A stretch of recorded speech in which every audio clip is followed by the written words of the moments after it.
Vous êtes-vous déjà demandé à quel point notre civilisation est fragile?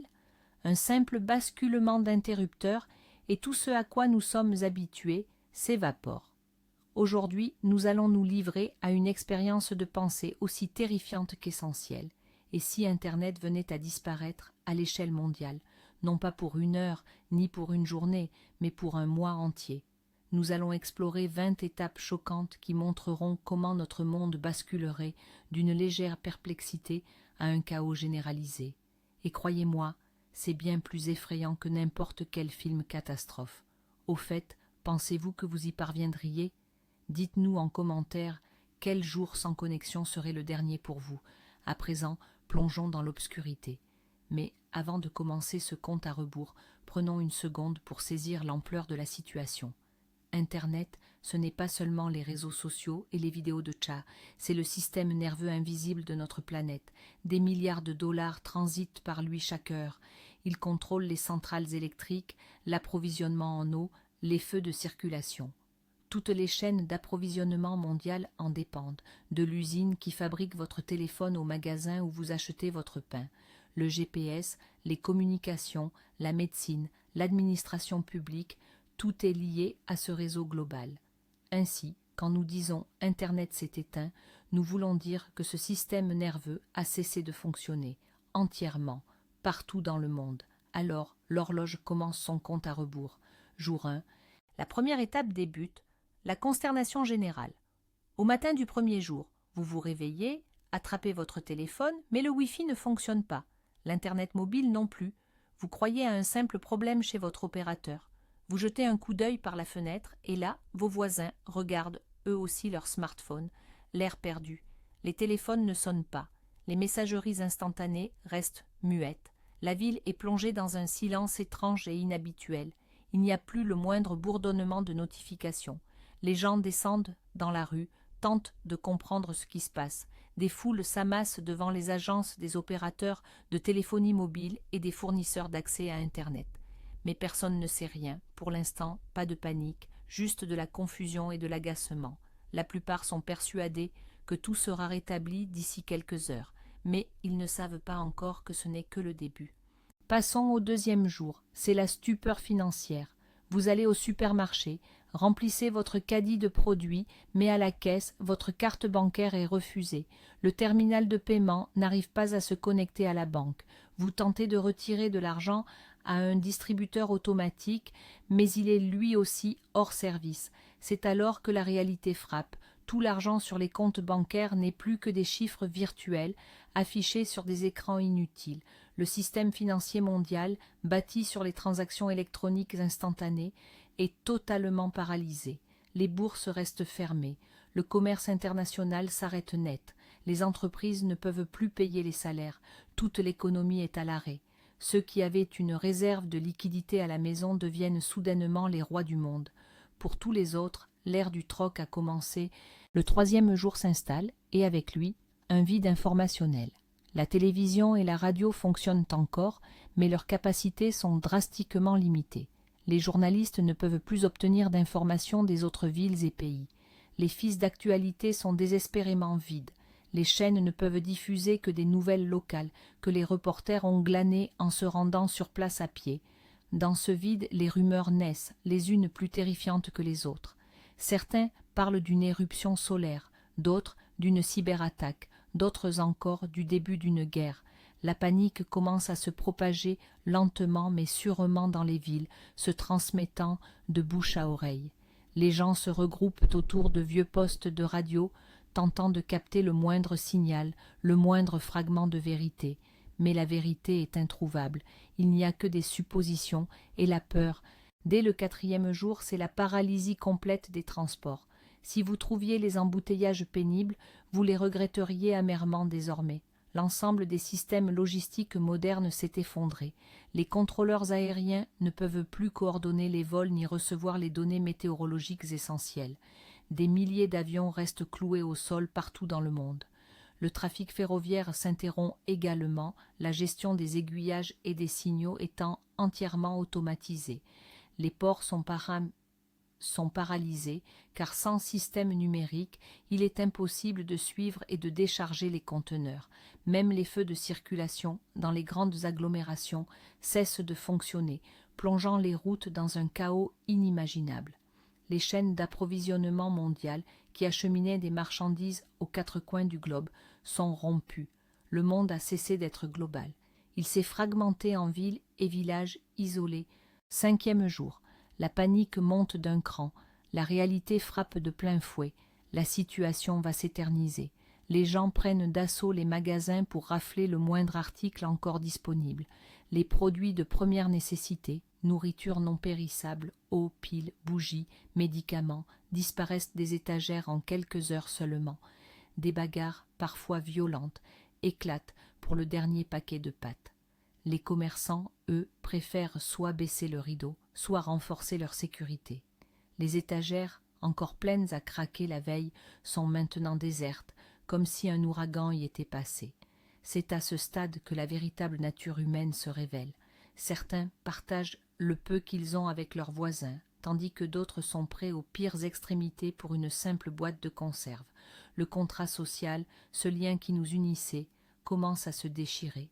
Le 6e jour marque le début de la crise énergétique. Les réseaux électriques modernes sont des systèmes complexes et intelligents. Ils équilibrent en permanence la charge entre les différentes centrales électriques et les consommateurs. Sans gestion centralisée via Internet, ce système commence à défaillir. Ici, une surcharge, là, une chute de puissance. Les délestages commencent, d'abord 1 heure, puis plusieurs heures. Les villes commencent à s'enfoncer dans l'obscurité. Cela affecte tout. Les réfrigérateurs, les pompes à eau, le matériel hospitalier cessent de fonctionner. L'absence d'électricité n'est pas qu'un simple désagrément. C'est un retour en arrière, au XIXe siècle. Une semaine s'est écoulée. Le 7e jour marque la fin de l'ère du télétravail. Des millions de programmeurs, de designers, de managers, d'analystes, tous ceux qui travaillaient de chez eux, se sont retrouvés du jour au lendemain sans emploi. Leurs métiers ont tout simplement cessé d'exister. Mais ce n'est que la partie émergée de l'iceberg. Les usines, qui dépendaient d'équipements automatisés, s'arrêtent. Les bureaux, dont l'activité dépendait des bases de données et des services cloud, ferment leurs portes. L'économie, déjà plongée dans le coma suite à une paralysie financière, entre maintenant dans une phase de mort clinique. Des milliards de personnes à travers le monde se retrouvent sans moyen de subsistance. 8e jour. Le système de santé est complètement paralysé. Vous arrivez à l'hôpital, mais le médecin est incapable de retrouver votre dossier médical, car toutes les informations sont numériques. Il ignore à quel médicament vous êtes allergique. Les résultats de vos analyses sont stockés sur un serveur inaccessible. Les pharmacies ne peuvent plus commander de nouveaux médicaments, car la chaîne logistique est rompue. Les équipements de diagnostic sophistiqués, tels que les IRM et les scanners, qui exigent une connexion permanente au réseau pour leur mise à jour et leur calibration, ne sont désormais plus que des amas de métal inutiles. Les médecins sont contraints de se fier uniquement à leur expérience et à de vieux manuels en papier. La médecine fait un bond de 50 ans en arrière. 9e jour, et nous assistons à l'effondrement du système de maintien de l'ordre. La police perd l'essentiel, la coordination. Les talkie-walkies fonctionnent encore sur de courtes portées, mais il n'y a plus de système centralisé. Les patrouilles ne peuvent plus communiquer rapidement avec le central. Les caméras de vidéosurveillance qui aidaient à élucider les crimes sont devenues aveugles. Les bases de données des criminels, des empreintes digitales, de l'ADN, tout est désormais inaccessible.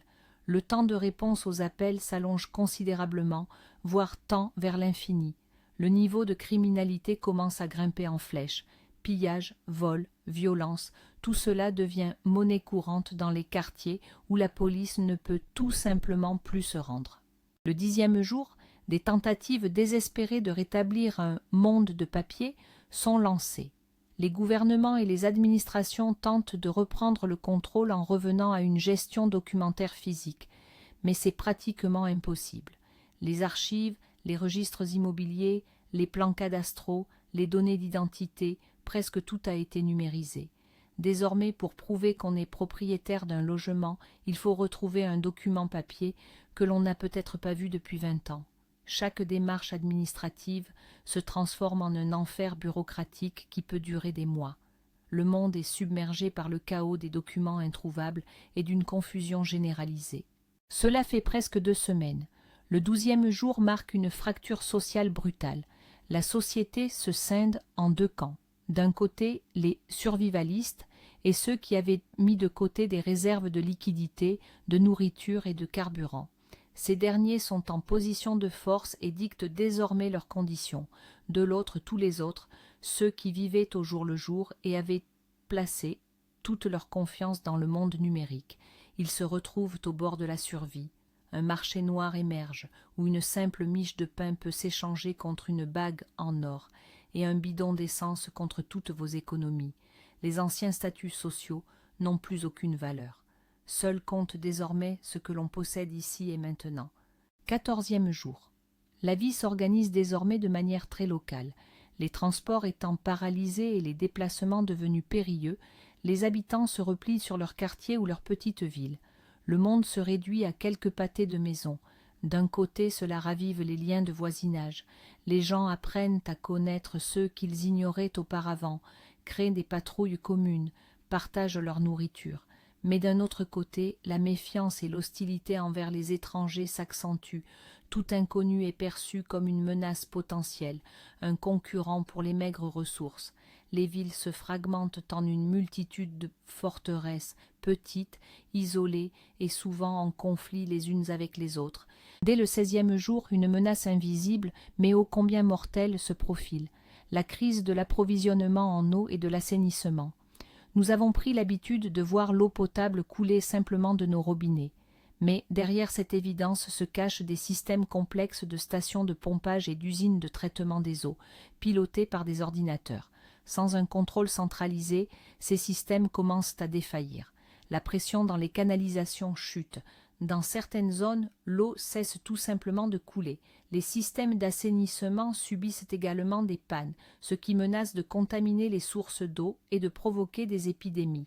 Les habitants sont contraints de se tourner vers d'anciens puits ou de se rendre aux rivières, mettant ainsi leur santé en péril. 18e jour. Nous faisons face à la grande perte de savoir. Imaginez un instant toutes les connaissances accumulées par l'humanité au cours des dernières décennies, celles stockées dans les nuages, sur les serveurs, dans les bibliothèques numériques. Wikipédia, les archives scientifiques, Google Scholar, les cours en ligne, tout cela s'est volatilisé. Il ne reste que le savoir gravé dans la mémoire des hommes et dans les vieux livres papier. Les étudiants ne peuvent plus apprendre. Les chercheurs sont incapables de mener leurs travaux. Les ingénieurs ne trouvent plus les plans essentiels. Ce n'est pas seulement une pénurie d'informations, c'est une amnésie collective. Nous nous appauvrissons intellectuellement à une vitesse vertigineuse, perdant l'accès à la plus grande réalisation de notre civilisation, le savoir partagé. 20e jour. La décompensation psychologique s'installe. L'être humain est une créature sociale, habituée à être connecté 24 heures sur 24, 7 jours sur 7. Nous nous retrouvons désormais en isolement complet. Plus de nouvelles, plus de contact avec nos proches éloignés, plus de divertissements habituels, films, musique, jeux, ne subsiste que l'anxiété, la monotonie et la peur. Les individus commencent à souffrir de privations sensorielles. Cela mène à une dépression généralisée, à l'apathie et à des accès d'agressivité immotivée. La psyché, accoutumée à une stimulation permanente, ne supporte plus le silence et l'incertitude. Le monde intérieur de nombreuses personnes commence à s'effondrer, tout comme le monde extérieur. Jour 22. 2 voies s'offrent à nous, l'auto-organisation et l'anarchie. Là où les liens communautaires sont solides, les populations s'organisent d'elles-mêmes. Elles forment des milices populaires pour se protéger des pillards, mettent en place une répartition juste des maigres ressources et créent des écoles de fortune pour les enfants.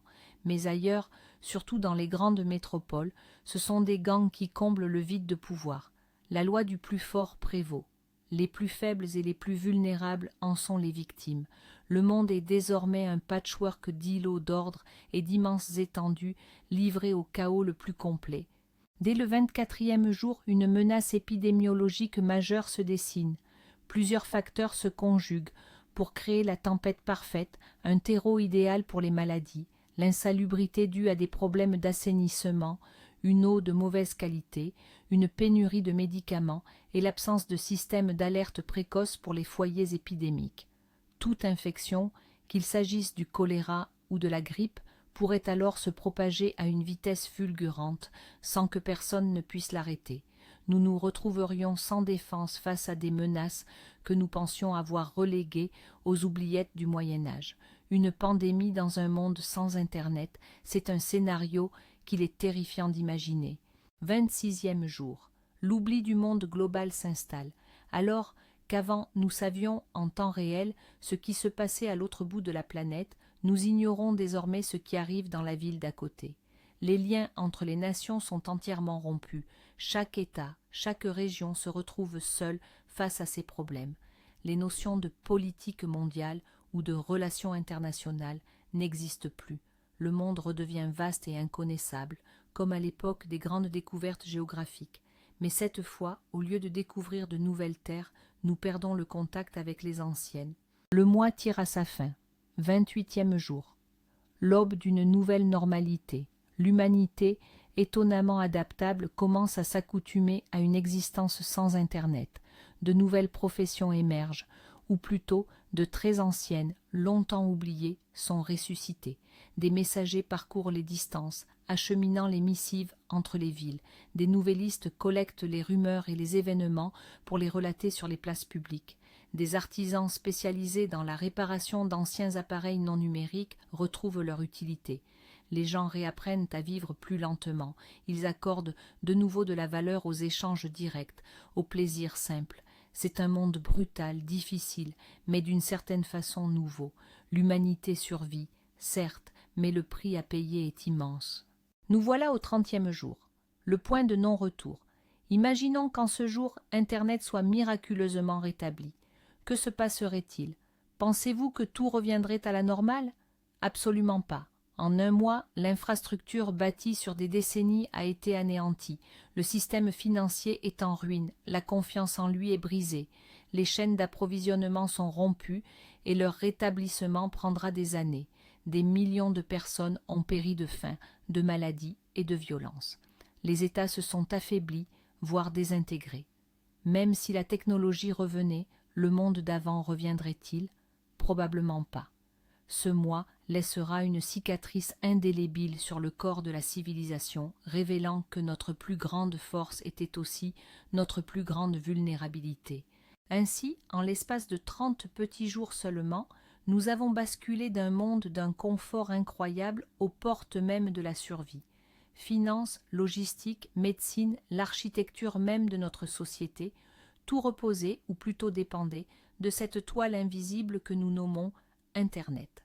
Cette expérience de pensée ne vise pas à diaboliser la technologie, elle met plutôt en lumière notre dépendance absolue et l'extrême fragilité du système que nous avons patiemment bâti. Nous avons développé une confiance excessive, oubliant à quel point la glace numérique sur laquelle nous évoluons est mince.